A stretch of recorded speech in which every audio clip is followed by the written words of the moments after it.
You ask Tiger to solve.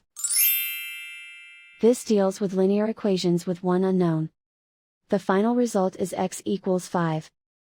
Let's solve it step by step. Simplify the expression.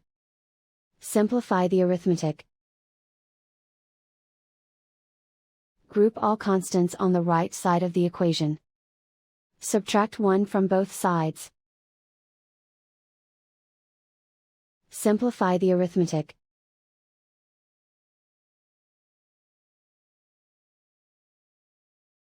Isolate the x.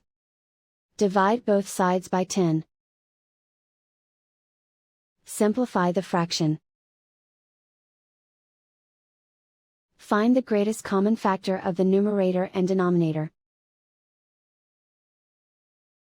Factor out and cancel the greatest common factor.